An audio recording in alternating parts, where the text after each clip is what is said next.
Majelis Hakim Pengadilan Negeri Ambon yang mengadili perkara kasus penganiayaan hingga meninggalnya Rafli mengingatkan terdakwa Abdi Toistuta untuk tak menghubungi hakim, baik melalui pengacara maupun keluarga ataupun jaksa. Hal itu disampaikan secara tegas oleh Hakim Ketua Haris Tewa saat mendengar jaksa penuntut umum membacakan surat dakwaan.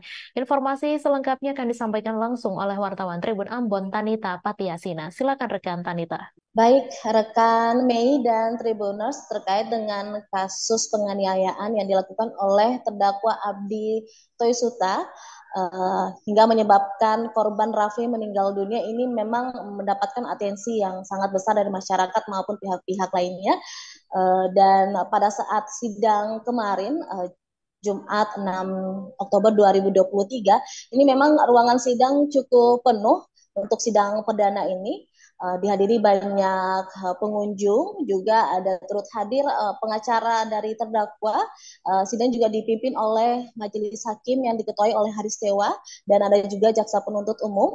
Dan pada saat membuka persidangan ini, majelis hakim menegaskan kepada terdakwa untuk tidak boleh menghubungi majelis hakim baik melalui keluarganya maupun melalui pengacaranya untuk menghubungi dan memberikan sesuatu. Ya, menegaskan itu untuk terdakwa karena memang terdakwa ini sendiri merupakan anak ketua DPRD Kota Ambon, Elito Yusota, jadi memang atensinya cukup besar.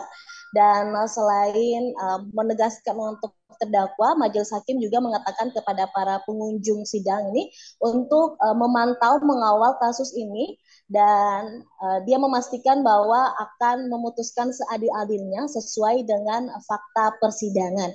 Dan dalam sidang ini memang sidang perdana, jadi beragendakan pembacaan dakwaan oleh jaksa penuntut umum. Dan dalam persidangan ini, dalam berkas dakwaannya, jaksa penuntut umum menjelaskan kronologi dari kasus ini. Dan kasus ini sendiri terjadi pada Minggu 30 Agustus 2023 waktu malam hari sekitar pukul jam 9 malam lewat 10 menit di kompleks rumahnya terdakwa ini. Dan saat itu memang korban ini lagi bersama dengan saudara atau temannya ini lagi masuk dan mengendarai motor masuk ke dalam lorong atau gang ya, dan memang hampir menyenggol dari terdakwa, cuma memang tidak mengenai terdakwa. Dan mereka tetap melaju karena mau ke rumah saudaranya korban, rumah saudaranya korban untuk mengembalikan barang. Dan saat itu memang terdakwa ini mengikuti mereka dari belakang. Dan sesampai di rumah saudaranya, uh, teman atau saudaranya ini langsung masuk ke dalam rumah meninggalkan korban sendiri di atas motor. Dan saat itu terdakwa langsung memukul bagian belakang kepala korban itu satu kali. Memang saat itu posisinya terdakwa ya, korban ini masih mengenakan helm. Jadi dia dipukul satu kali pakai telapak tangan gitu. Lalu dipukul lagi tiga kali di sebelah kiri kepala korban.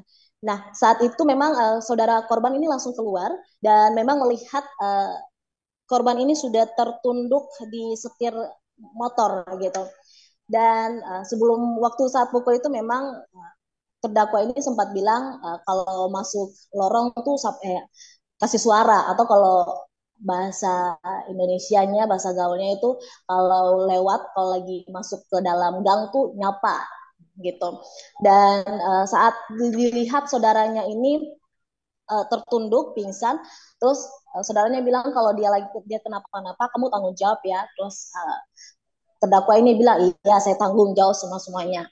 Kemudian dilihat saudaranya ini pingsan, mereka langsung bawa dia ke dalam rumah untuk menyadarkannya. Saat itu memang terdakwa langsung bergegas pergi, tidak lagi di TKP. Dan saat mereka keluarga korban ini, saudaranya ini mencoba untuk membangunkan terdakwa, menyadarkan terdakwa pakai minyak kayu putih dan lainnya. Cuma memang membangunkan korban ya maksud saya. Cuma memang korban ini tidak menyadarkan diri. Akhirnya korban ini dilarikan ke Rumah Sakit Dr. Ratu Meten sekitar pukul 9:25 itu mencoba untuk dibawa ke rumah sakit. Cuma memang sekitar 20 menit mendapat perawatan medis itu korban kehilangan nyawa, jadi tidak tertolong lagi. Dan berdasarkan hasil visum epicentrum dari salah satu dokter di Rumah Sakit Bayangkari itu hasilnya bahwa memang korban ini ada beberapa pendarahan di bagian kepala dan saraf, juga gangguan pernapasan dan akibat benturan benda tumpul. Dan berdasarkan kronologis ini dari perbuatan terdakwa, jaksa penuntut umum ini terdakwa dengan pasal berlapis, pasal penganiayaan berat hingga menyebabkan korban meninggal dunia itu di pasal 354 ayat 2 KUH pidana, kemudian pasal 351 ayat 3, pasal 359 KUH pidana. Dan atas dakwaan jaksa, dari pihak terdakwa sendiri melalui penasihat hukum tidak mengajukan eksepsi. Tapi memang dalam persidangan dia mengucapkan turut berbelasungkawa atas meninggalnya korban. Dan sidang kemudian ditutup oleh Ketua Majelis Hakim dan akan dilanjutkan lagi pada pekan depan di hari yang sama, hari Jumat, dengan mendengarkan keterangan saksi. Nantinya akan ada 5 orang saksi yang dibawa oleh jaksa penuntut umum. Demikian rekan Mei dan Tribuners. Baik, terima kasih rekan Tanita atas laporan Anda. Selamat bertugas kembali. Download Tribun X sekarang, menghadirkan lokal menjadi Indonesia.